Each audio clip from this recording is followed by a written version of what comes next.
na ako pero kailangan ko pa rin bumiyahe. Oo nga pre, parehas tayo. Maraming tao sa kanto ang walang breakfast dahil sa time at budget. Dito nagsimula ang idea ni Yvette na magbenta ng mura at mabilis na breakfast para sa mga busy na tao.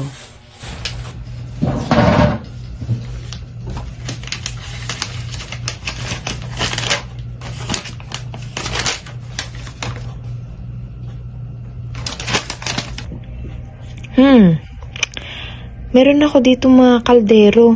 Tsaka marunong din naman ako magluto. Baka pwede ako magbenta ng simpleng breakfast sa kanto para sa mga gaya nila na busy at gutom.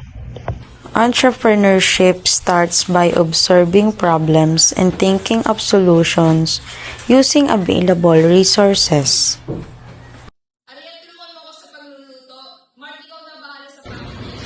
Ariel, tulungan mo ako sa pagluluto. Sige, kaya natin to. Mark, ikaw na bahala sa packaging. Okay, ayusin ko lang yung packaging para mas maayos. Christian, ikaw naman sa pagbenta sa kanto. Sige, ako na bahala magtinda sa kanto.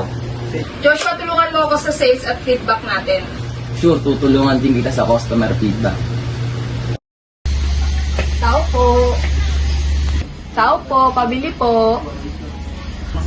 Ano yun? Itlog nga po, tsaka hotdog. Mag-business kasi po ako eh. No problem. Good luck sa maliit kong business. Thank you po.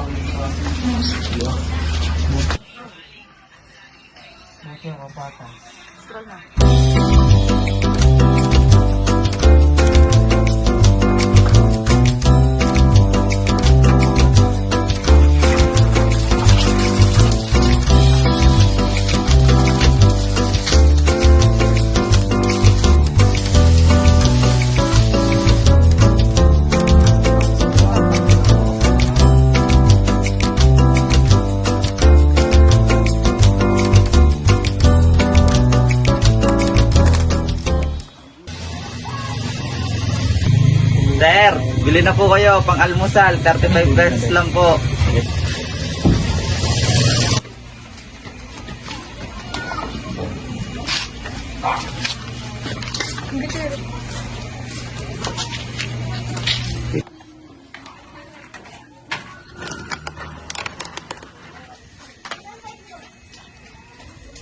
Ang mura. Busog na bago pa bumiyahe. Solid, mura na, masarap pa. Kumita tayo ngayong umaga.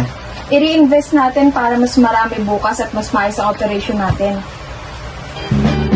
One is the loneliest number that you'll ever do. Two can be as bad as one.